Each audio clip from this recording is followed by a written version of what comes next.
दोस्तों, कल यानी 7 जून को दोपहर ठीक 2 बजे दिल्ली से एक बड़ा और कड़ा आदेश जारी हुआ था। इस आदेश में साफ साफ शब्दों में कहा गया था कि बांग्लादेश सीमा पर जो भी लोग कंटीले तारों की फेंसिंग को तोड़ रहे हैं या उसे नुकसान पहुंचाने का काम कर रहे हैं, उनसे अब उन्हीं की भाषा में निपटा जाए। और इस कड़े आदेश के कुछ ही घंटों बाद आज सुबह सुबह बॉर्डर से एक ऐसी खबर आ रही है जिसने सबको चौंका दिया है। सरहद से सटे 5 गांवों से अचानक 1200 से अधिक लोग गायब बताए जा रहे हैं और सीमा पार के इलाकों में भयंकर हड़कंप मच गया है। असल में दोस्तों, पिछले कई दिनों से बांग्लादेश लगातार भारतीय सीमा पर हमारे सुरक्षा बलों द्वारा लगाए जा रहे कंटीले तारों को तोड़ रहा था। वहां की भीड़ और कुछ उपद्रवी तत्व हर रात सरहद पर आते, पत्थराव करते और भारत की सुरक्षा फेंसिंग को नुकसान पहुंचाकर वापस चले जाते थे। लेकिन जब यह खबर दिल्ली में देश के गृह मंत्री अमित शाह के पास पहुंची तो उन्होंने सीमा सुरक्षा बल बीएसएफ को एक ऐसा खुफिया और कड़ा आदेश दिया जिसने पूरी सरहद का नक्शा ही बदल कर रख दिया। आदेश मिलते ही सीमा पर कुछ ऐसा हुआ कि रातों रात सरहद के पास के गांवों से अचानक 1200 बांग्लादेशी गायब हो गए। पूरे इलाके में सन्नाटा पसर गया है और सीमा पार के हुक्मरानों में खलबली मच गई है।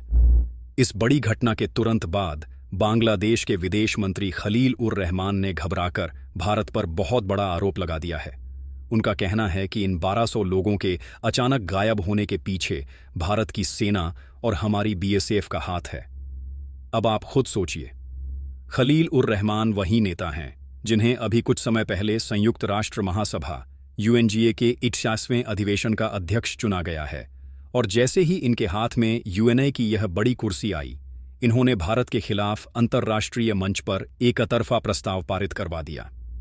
इस प्रस्ताव में भारत से कहा गया कि वह बांग्लादेश सीमा पर चल रहे फेंसिंग के काम को हर हाल में तुरंत रोक दे। जब भारत ने अपनी राष्ट्रीय सुरक्षा का हवाला देते हुए इस पक्षपातपूर्ण आदेश को मानने से साफ इनकार कर दिया, तो सीमा पार से एक खतरनाक खेल शुरू किया गया। वहां के कुछ तत्वों ने स्थानीय लोगों को उकसाया और हमारी सरहद पर लगी फेंसिंग को नुकसान पहुंचाना शुरू कर दिया। वे सोच रहे थे कि भारत अंतर्राष्ट्रीय दबाव में पीछे हट जाएगा, लेकिन उन्हें अंदाजा नहीं था कि इस बार उनका सामना आज के नए भारत से है। लेकिन भाइयों, कहानी सिर्फ इतनी ही नहीं है। इस पूरे विवाद के पीछे एक बहुत ही गहरी और खतरनाक साजिश छिपी हुई है, जो सीधे हमारे देश के सबसे संवेदनशील हिस्से यानी चिकन नेक से जुड़ी है। अमित शाह के कड़े रुख के बाद जो घुसपैठिए पहले बंगाल और बांग्लादेश की सीधी सीमा से भारत में घुसने की कोशिश करते थे, उन्होंने अब अपना रास्ता बदल लिया है। वे अब भारत के पूर्वोत्तर राज्यों को जोड़ने वाले बेहद पतले रास्ते यानी सिलीगुड़ी कॉरिडोर के जरिए भारत के भीतर दाखिल होने की कोशिश कर रहे हैं। इस खतरे की गंभीरता को देखते हुए भारत सरकार ने एक बहुत बड़ा और ऐतिहासिक फैसला लिया है। सरकार ने इस पूरे चिकन नेक इलाके की सुरक्षा की कमान सीधे भारतीय सेना के हवाले कर दी है। देश के जवान अब दिन रात वहां मुस्तैद हैं, लेकिन चिकन नेक की भौगोलिक स्थिति ऐसी है कि हर जगह 2400 घंटे खड़ी सुरक्षा देना संभव नहीं है, और इसी का फायदा उठाकर ये घुसपैठिए भारतीय सीमा में घुस जा रहे हैं। और तो और ये घुसपैठिए अब चिकन नेक के पास बड़ी बड़ी बस्तियां बसा रहे हैं, ताकि भविष्य में जब कभी भारत के खिलाफ इस चिकन नेक हिस्से को अलग करने की नापाक मुहिम चले तो वे उसमें अपना योगदान दे सकें। पर सवाल यह उठता है कि आखिर चिकन नेक के पास ऐसा क्या हो रहा है जिसने भारतीय खुफिया एजेंसियों के कान खड़े कर दिए हैं? क्यों वहां अचानक बस्तियां बसाई जा रही हैं? और सबसे बड़ा सस्पेंस, कल दोपहर 2 बजे के आदेश के बाद बॉर्डर पर ऐसा क्या हुआ कि अचानक 1200 लोग गायब हो गए? अगर आप भी अपनी सेना के शौर्य और देश की सुरक्षा की इस पूरी इनसाइड स्टोरी को समझना चाहते हैं तो इस वीडियो के अंत तक बने रहिएगा। दोस्तों, अब कहानी के उस हिस्से को समझिए जिसे जाने बिना आप सीमा पर चल रहे इस पूरे खेल को कभी नहीं समझ पाएंगे। आखिर भारतीय खुफिया एजेंसियां और देश के गृह मंत्री अमित शाह इस पूरे इलाके को लेकर इतने गंभीर क्यों हैं? इसके पीछे की सबसे बड़ी वजह है सिलीगुड़ी कॉरिडोर, जिसे सामरिक भाषा में चिकन नेक यानी मुर्गे की गर्दन कहा जाता है। आप जानकर हैरान रह जाएंगे कि यह पूरा रास्ता सिर्फ 20 से 22 किमी चौड़ा है, यानी मात्र 22 किमी चौड़ी जमीन का यह टुकड़ा हमारे पूरे पूर्वोत्तर भारत, असम, मेघालय, त्रिपुरा, अरुणाचल प्रदेश को बाकी के देश से जोड़ता है। कूटनीति के जानकारों का मानना है कि अगर कभी कोई विदेशी ताकत इस संकरे रास्ते को बंद कर दे या इस पर कब्जा कर ले तो हमारा पूरा पूर्वोत्तर भारत देश के मुख्य हिस्से से कट सकता है। यही कारण है कि इस हिस्से को भारत की सबसे संवेदनशील नस माना जाता है और ठीक इसी कमजोरी का फायदा उठाने के लिए सीमा पार बैठे कुछ तत्वों और घुसपैठियों ने एक बहुत ही खतरनाक साजिश पर काम करना शुरू कर दिया है। पिछले कुछ समय में खुफिया रिपोर्टों से जो जानकारी सामने आई है वह रोंगटे खड़े कर देने वाली है। अमित शाह के कड़े रुख के बाद जब बंगाल और बांग्लादेश की बाकी सीमाओं पर कंटीले तारों की फेंसिंग का काम तेज हुआ तो घुसपैठियों ने इस चिकन नेक वाले संवेदनशील इलाके की तरफ रुख करना शुरू कर दिया। ये घुसपैठिए सिर्फ भारत में छिपकर रहने के इरादे से नहीं आ रहे हैं, बल्कि योजनाबद्ध तरीके से इस चिकन नेक के बिल्कुल करीब अपनी बस्तियां और ठिकाने बसा रहे हैं। इसका सीधा और भयावह मकसद यह है कि भविष्य में जब भी भारत के खिलाफ कोई अंतर्राष्ट्रीय या क्षेत्रीय साजिश रची जाए या इस चिकन नेक को भारत से अलग करने की कोई नापाक मुहिम चले तो ये अंदरूनी बस्तियां कूटनीतिक और प्रशासनिक तौर पर भारत के लिए सबसे बड़ा सिरदर्द बन सकें। लेकिन दोस्तों, हमारे देश का नेतृत्व और हमारी सुरक्षा एजेंसियां इस पूरी साजिश से भलीभांति वाकिफ हैं। यही कारण है कि भारत सरकार ने बिना एक पल की भी देरी किए इस पूरे सिलीगुड़ी कॉरिडोर की आंतरिक और बाहरी सुरक्षा की कमान सीधे भारतीय सेना के जांबाज जवानों के हाथों में सौंप दी है। अब देश के वीर जवान इस पूरे इलाके के कोने कोने पर 24 घंटे पैनी नजर रखे हुए हैं। लेकिन इस इलाके की भौगोलिक स्थिति ऐसी है, कहीं घने जंगल हैं, कहीं नदियां हैं, तो कहीं दलदली जमीन है, जिसकी वजह से हर एक मीटर पर 24 घंटे इंसानी पहरा देना बेहद चुनौतीपूर्ण काम है।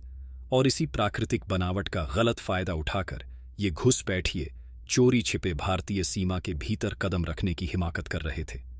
पर कहानी में सबसे बड़ा मोड़ तब आया जब यह पूरी रिपोर्ट दिल्ली में गृह मंत्रालय की टेबल पर पहुंची। जब अमित शाह को यह पता चला कि एक तरफ संयुक्त राष्ट्र यूएन के आदेश की आड़ लेकर बांग्लादेश के हुक्मरान हमारे तारों को उखाड़ रहे हैं और दूसरी तरफ चिकन नेक के पास देश को अंदर से कमजोर करने की साजिश चल रही है, तो दिल्ली से एक ऐसा ऐतिहासिक आदेश जारी किया गया जिसने पूरी सरहद पर टहलका मचा दिया। दोस्तों, आगे बढ़ें उससे पहले एक छोटा सा काम करिए। अगर आप भारतीय सेना के इस कड़े रुख का दिल से समर्थन करते हैं तो वीडियो को तुरंत एक लाइक और चीन DNN ग्लोबल 24 को सब्सक्राइब जरूर कर लीजिए। साथ ही नीचे कमेंट बॉक्स में अपना नाम और आप यह वीडियो किस शहर या राज्य से देख रहे हैं लिखकर जरूर बताइए। मैं आपके कमेंट्स का इंतजार कर रहा हूं। चलिए अब आते हैं सबसे बड़े मोड़ पर। दोस्तों, अब कहानी के उस सबसे बड़े मोड़ पर आते हैं जिसने सीमा पार के हुक्मरानों की नींद उड़ाकर रख दी। जब दिल्ली में बैठे गृह मंत्री अमित शाह को यह पक्की रिपोर्ट मिली कि संयुक्त राष्ट्र के आदेश की आड़ लेकर बांग्लादेशी तत्व हमारी फेंसिंग को नुकसान पहुंचा रहे हैं और चिकन नेक के पास घुसपैठ का नया रास्ता बना रहे हैं, तो उन्होंने एक आपातकालीन बैठक बुलाई। इस बैठक के बाद कल दोपहर ठीक 2 बजे दिल्ली से एक ऐसा कड़क और ऐतिहासिक आदेश जारी किया गया जिसने पूरी सरहद का मिजाज ही बदल दिया। इस आदेश में हमारे सीमा सुरक्षा बल BSF को खुली छूट देते हुए साफ साफ कहा गया था कि अब सरहद पर किसी भी तरह की नरमी बरतने की जरूरत नहीं है। जो भी तत्व भारत की सीमा को नुकसान पहुंचाने या तारों को तोड़ने की हिमाकत करें, उनसे अब उन्हीं की भाषा में निपटा जाए। यह कोई मामूली निर्देश नहीं था। इसका मतलब साफ था कि अगर कोई ईंट उठाएगा तो उसका जवाब पत्थर से दिया जाएगा। और दोस्तों, दिल्ली से यह आदेश छूटने के कुछ ही घंटों बाद आज सुबह सुबह बॉर्डर के जमीनी हालात से जो खबर आई उसने सबको सन्न कर दिया। सरहद से सटे 5 अलग अलग गांवों से अचानक 1200 से अधिक बांग्लादेशी उपद्रवी और संदिग्ध तत्व गायब बताए जा रहे हैं। जैसे ही भारतीय जवानों ने सीमा पर पूरी आक्रामकता के साथ मोर्चा संभाला और अवैध ठिकानों पर कड़ा शिकंजा कसना शुरू किया, वैसे ही सीमा पार के इलाकों में भयंकर हड़कंप मच गया। जो लोग कल तक फेंसिंग के पास आकर हुड़दंग मचा रहे थे, उनका अब कोई अता पता नहीं है। सरहद के जिन रास्तों पर कल तक भारी चहल पहल थी, वहां आज सिर्फ और सिर्फ सन्नाटा पसरा हुआ है। सीमा पर भारत का यह रौद्र रूप देखकर बांग्लादेश की सरकार पूरी तरह घबरा गई है। वहां के विदेश मंत्री खलील उर रहमान ने बिना समय गंवाए इंटरनेशनल मीडिया के सामने आकर भारत पर बहुत बड़ा और बेबुनियाद आरोप मढ़ दिया है। उन्होंने रोना रोते हुए कहा है कि बॉर्डर से इन 1200 से ज्यादा लोगों के अचानक गायब होने और सीमावर्ती गांवों में फैले इस खौफ के पीछे पूरी तरह से भारत की बीएसएफ का हाथ है। लेकिन यहां सबसे बड़ा सवाल ये उठता है कि आखिर बांग्लादेश के विदेश मंत्री इस मामले को इतनी तेजी से अंतर्राष्ट्रीय मंच पर क्यों ले जाना चाहते हैं? इसके पीछे उनकी क्या बड़ी कूटनीतिक चाल है? और संयुक्त राष्ट्र का वो कौन सा नया पद है जिसके घमंड में आकर बांग्लादेश ने भारत जैसी महाशक्ति से सीधे टकराने की भूल कर दी? दोस्तों, अब कहानी के उस सबसे बड़े मोड़ पर आते हैं जिसने बांग्लादेश के भीतर इस पूरे विवाद को जन्म दिया। बहुत से लोग सोच रहे हैं कि कल दोपहर जो दिल्ली से आदेश जारी हुआ और उसके बाद जो कुछ भी बॉर्डर पर हुआ, वो अचानक हुआ कोई गुस्सा था। लेकिन ऐसा नहीं है। इसकी पटकथा बहुत पहले लिखी जा चुकी थी। बात है इसी साल 3 जून की। संयुक्त राष्ट्र महासभा यानी यूएनजीए के 81वें अध्यक्ष पद के लिए एक बहुत बड़ा चुनाव हुआ था। इस चुनाव में एक तरफ खड़े थे बांग्लादेश के विदेश मंत्री खलील उर रहमान और दूसरी तरफ थे साइप्रस देश के अनुभवी राजनयिक। पड़ोसी देश होने के नाते बांग्लादेश को पूरी उम्मीद थी कि भारत इस चुनाव में उसका खुलकर साथ देगा। लेकिन जब वोटिंग का समय आया तो भारत ने पूरी दुनिया को चौंकाते हुए बांग्लादेश का साथ नहीं दिया। भारत ने अपना कीमती वोट साइप्रस के उम्मीदवार की झोली में डाल दिया। हालांकि चीन, पाकिस्तान और कुछ अन्य देशों के समर्थन की वजह से बांग्लादेश यह चुनाव जीत गया और खलील उर रहमान यूएन महासभा के नए अध्यक्ष चुन लिए गए। लेकिन अपनी जीत के बाद भी बांग्लादेश इस बात को पचा नहीं पाया कि भारत ने इंटरनेशनल मंच पर उसका साथ क्यों नहीं दिया। इस एक वोट ने बांग्लादेश की नई हुकूमत के दिल में भारत के प्रति जबरदस्त कड़वाहट भर दी। यूएन की इतनी बड़ी कुर्सी हाथ में आते ही खलील उर रहमान ने अपनी इस नई ताकत का इस्तेमाल भारत के खिलाफ करना शुरू कर दिया। बांग्लादेश ने यूएन में एक ऐसा प्रस्ताव पेश कर दिया जिसमें दावा किया गया कि भारत जो अपनी सीमा पर कंटीले तारों की फेंसिंग कर रहा है वो अंतर्राष्ट्रीय नियमों के खिलाफ है। पाकिस्तान और चीन जैसी ताकतों ने यूएन के भीतर इस प्रस्ताव को पास कराने में बांग्लादेश का पूरा साथ दिया। नतीजा यह हुआ कि संयुक्त राष्ट्र ने भारत को अपनी ही सीमा पर तार फेंसिंग का काम तुरंत रोकने का एक विवादित आदेश जारी कर दिया। जैसे ही यूएन का यह फैसला आया, बांग्लादेश के कुछ तत्व खुशी से झूम उठे। उन्होंने तो इसे सीधे एक बड़ा फरमान मान लिया और इसी घमंड के नशे में चूर होकर वहां की हिंसक भीड़ ने सोचा कि जब यूएन हमारे साथ है तो भारत हमारा क्या बिगाड़ लेगा। और इसी गलतफहमी में उन्होंने हमारे बॉर्डर पर धावा बोल दिया और कंटीले तारों को उखाड़ फेंका। लेकिन इन नासमझों को यह नहीं पता था कि जब बात भारत की देश सुरक्षा की आती है तो दिल्ली में बैठी सरकार किसी विदेशी दबाव के आगे घुटने नहीं टेकती। भारत ऐसे पक्षपातपूर्ण आदेशों को दरकिनार करना अच्छी तरह जानता है। दोस्तों, बांग्लादेश ने यूनाइटेड नेशंस के उस कागज के टुकड़े को ढाल बनाकर भारत की सीमा पर जो दुस्साहस करने की कोशिश की थी, उसका अंजाम अब उसे भुगतना पड़ रहा है। दिल्ली से जारी हुए मात्र एक कड़े आदेश ने सरहद पार ऐसा खौफ पैदा किया कि 5 गांवों के उपद्रवी रात के अंधेरे में ही गायब हो गए। अब सबसे बड़ा सवाल यह है कि भारत का अगला कदम क्या होगा। तो आपको बता दें कि भारत सरकार ने साफ कर दिया है कि जब बात हमारे देश की आंतरिक सुरक्षा, संप्रभुता और देश की सीमाओं की आएगी तो भारत किसी भी अंतर्राष्ट्रीय संस्था के ऐसे पक्षपातपूर्ण फैसलों के आगे घुटने नहीं टेकेगा। सेना ने चिकन नेक के पास अवैध रूप से बसाई जा रही बस्तियों को पूरी तरह से रडार पर ले लिया है।